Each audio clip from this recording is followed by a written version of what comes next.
Hello and welcome back to my YouTube channel. I hope you enjoyed the second episode, especially the drone shots. If you did, let me know in the comment section. So welcome to episode 3, and in this episode I'll be starting my journey with Khandagiri and Udayagiri caves, which is in Bhubaneswar. Then I'll proceed towards Cuttack. So talking about Cuttack, I've decided to cover Cuttack in 2 parts. So this is the first part. So in the first part I'll be covering Dhabaleswar temple, Cuttack Chandi temple, Jhanjiri Mangala temple, and while returning to Bhubaneswar I have planned to take a halt at Pahala to taste the authentic Rasagolla there. So let's see how the plan goes, but before we proceed, you need to do me a favor. Please like this video, and if you have not subscribed yet, there is a subscribe button down there. Please subscribe to my channel. Done? Let's start the video.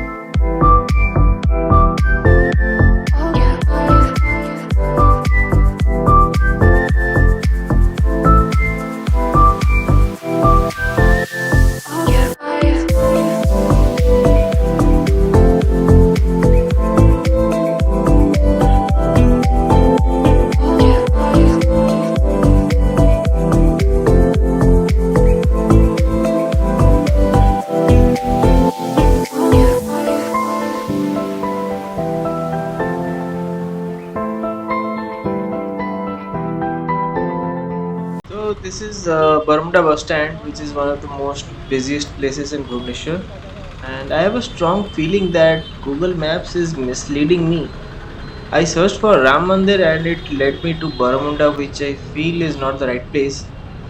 So let me get out of this mess called traffic, then I'll look for the temple. I should not have gotten into this mess in the first place.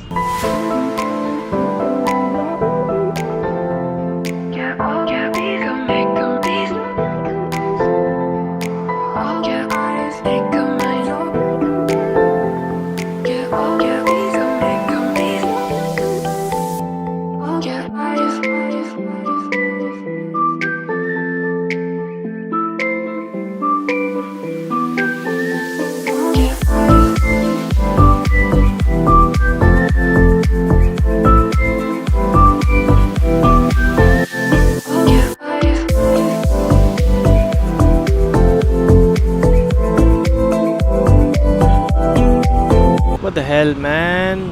Google Maps says this is Ram Mandir. Dude, this is not what I was looking for. I am not from Bhubaneswar, so I don't know the places properly, but I've seen Ram Mandir. This is sheer disappointment.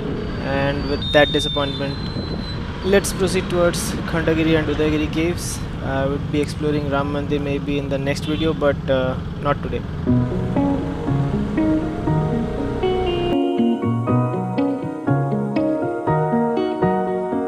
So this is the entrance to Udayagiri caves. So first I'll go to Khandagiri, then I'll come back to Udayagiri caves.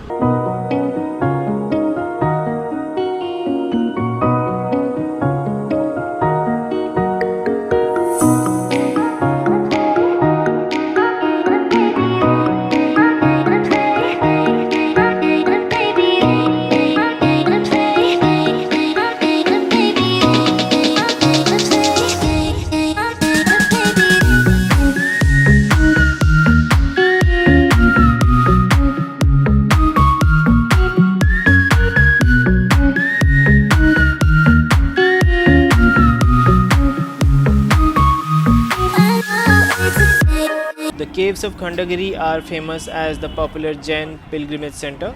It is believed that these caves in the ancient times were inhabited by the number of Jain scholars. They are believed to be over 2000 years old, and these caves present the finest example of Jain and Buddhist occupation.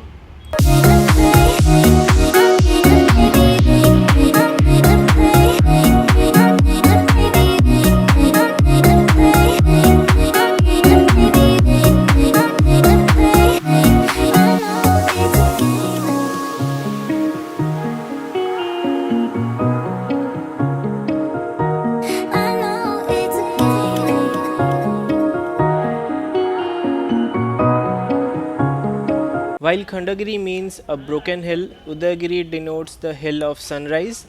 There are total 33 rock cut caves on both the hills, out of which 18 caves are excavated on Udayagiri hill and 15 are on Khandagiri hill.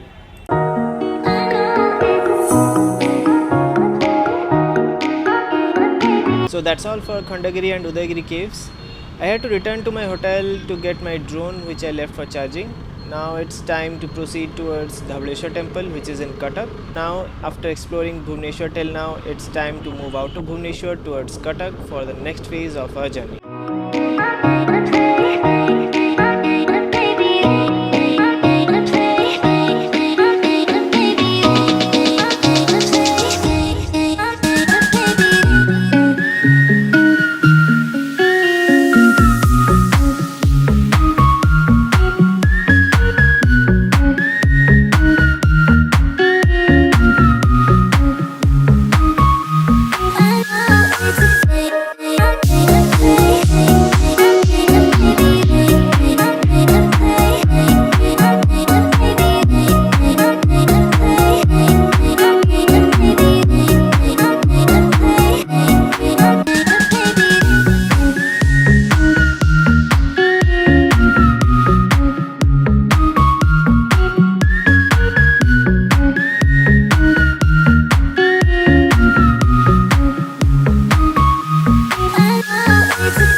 This is Mahanadi river and Dhabaleswar is on that side. It's basically situated on an island which is connected with the help of a hanging bridge. The view from this side to the island is really beautiful. Let me reach the place first, then I'll show it to you.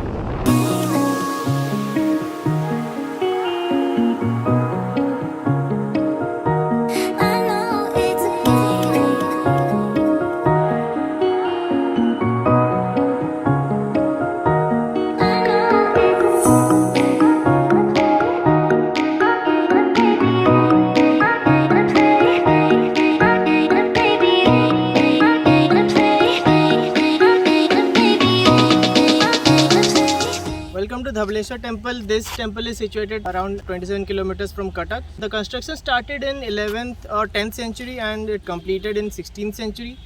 This temple is dedicated to Lord Shiva. Let's go. As you can see, see a hanging bridge over there. So let's go to the temple, and while on the way I'll tell you the legend behind this temple.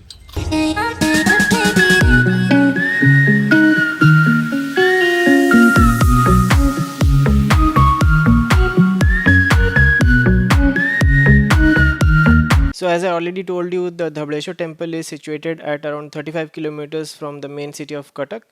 It is a temple of Lord Shiva and is situated in the middle of river Mahanadi, where earlier boats were the only medium to reach, but now you have this hanging bridge as well. So Dhabaleswar is one of the most happening tourist places of the state because of the location deep inside the lap of nature, and it has become the most favorite picnic spot of the people of Cuttack and nearby places as well. So now coming to the history of the temple. So the temple is made by stone carving in the early 10th or 11th century. As per mythology, the name Dhabaleswar is derived from the combination of two words, Dhabala and Ishwar. So Dhabala means white and Ishwar means God. There is an interesting story behind the name of the temple. So once a thief stole a black bull calf and took shelter in the Shiva temple due to the fear of the villagers running behind him. So the thief then prayed to the idol of Lord Shiva in the temple. So Lord Shiva, who is known for his kindness, took pity on the thief and came in front of the crowd. He took the avatar of a priest and he asked the crowd about the reason why they have gathered in front of the temple. So knowing the entire story of the thief, he entered into the temple and brought a white calf from inside the temple to clear the doubts of the villagers. So the people got the clarity and the confirmation that the man was not the thief, and they let him go. So by that time, the priest had already disappeared, but the thief got to know about the fact and he regretted in front of the people and told them the truth. He explained them the complete scenario, and he told about Lord Shiva coming and saving him. So from that day he took the decision to stay there and spend the rest of his life in service of Lord Shiva. So the act of turning the black calf into white got Lord Shiva another name, which is Dhabaleswar, and the temple was named after him, Dhabaleswar temple. The temple structure was constructed during the rule of Somavamshi dynasty king named Jajati Kesari. The present day temple was renovated and repaired by the rulers of the Athagad state.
So the Cuttack Chandi temple is an ancient temple dedicated to goddess Chandi, who is the presiding deity of Cuttack.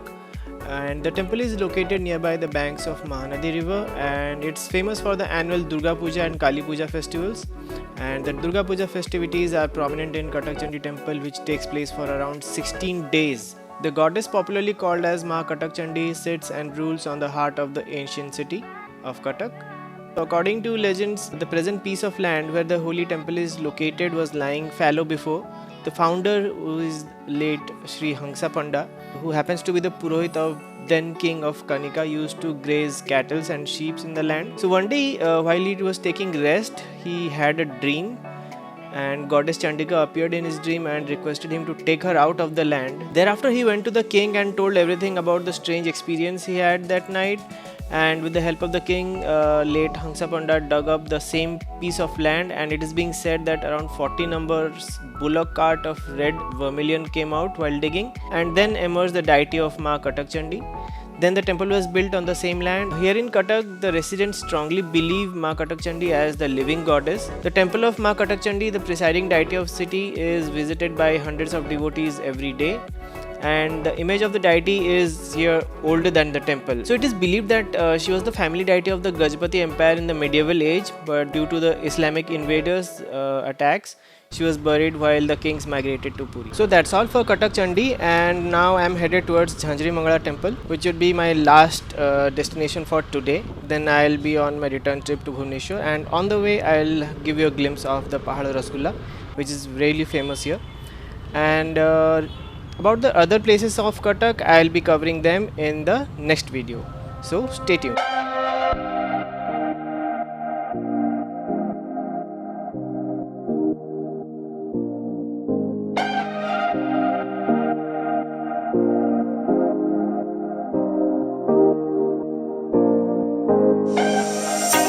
The Jhanjiri Mangala temple is an ancient Hindu temple dedicated to Ma Mangala.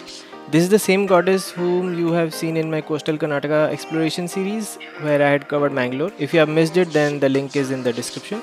We'll also get to see a Mangala temple in Kakatpur in my upcoming videos. So now talking about the mythological origin. So according to the legends, the land where the temple is located was previously forested. A priest who lived in the forest area had a vision of the goddess Mangala, who appeared in a dream and asked him to make a temple for her. The present temple was built by the villagers of the Jhanjiri Mangala area. Welcome to Pahala.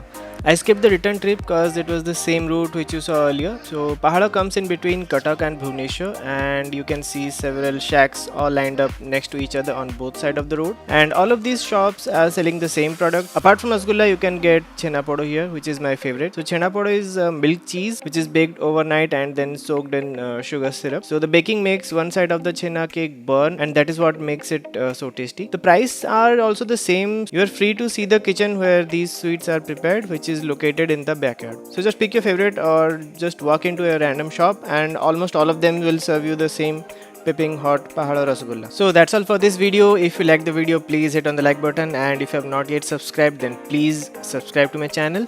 And stay tuned for my upcoming videos where I'll be exploring more places of Eastern Odisha. So see you in my next video. Till then, take care, stay safe, and goodbye. So this is Ram Mandir, which I was looking for in the morning. All thanks to Google Maps, I could not shoot this place. So you'll be seeing this in my upcoming video.